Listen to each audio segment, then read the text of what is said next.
A child's life is so much more than the sum of its parts, and the love a family brings holds everything together.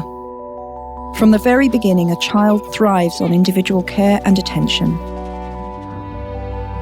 A baby quickly forges a bond with loving parents, and because of this bond, the brain develops with remarkable speed and complexity.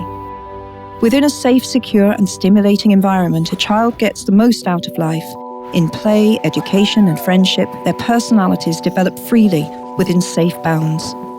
But this picture of childhood can be a fragile one. Conflict and disaster can destroy the foundations of family life.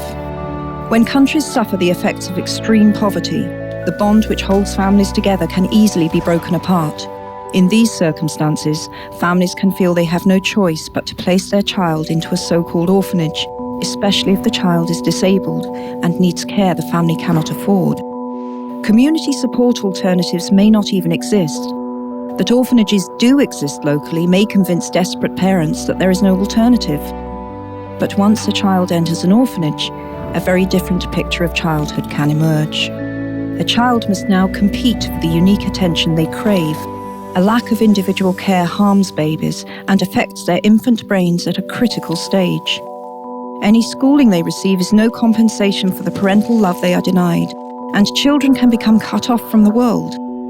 Ill-prepared for life outside, they have very poor life chances, and they are much more likely to fall victim to abuse and crime once they leave an orphanage. And we know there are at least 8 million of these children worldwide. But there is hope, and it lies at the very heart of the problem. 80% of children in orphanages are not, in fact, orphans, but have parents or extended families who could care for them, given some support. And by better channeling existing donations, we can support these vulnerable children at home. By directing funds away from so-called orphanages, we can transform systems of care. We can establish community-based services and prevent these places from ever taking root. Community-based services are a better investment for donors. They are more cost-efficient than residential care and reward children and communities in the long run. Placing children into orphanages is a choice and not a necessity. It is preventable and reversible. And by giving communities options in how they support families, we can change the lives of millions of children and give them strong beginnings and the futures they deserve.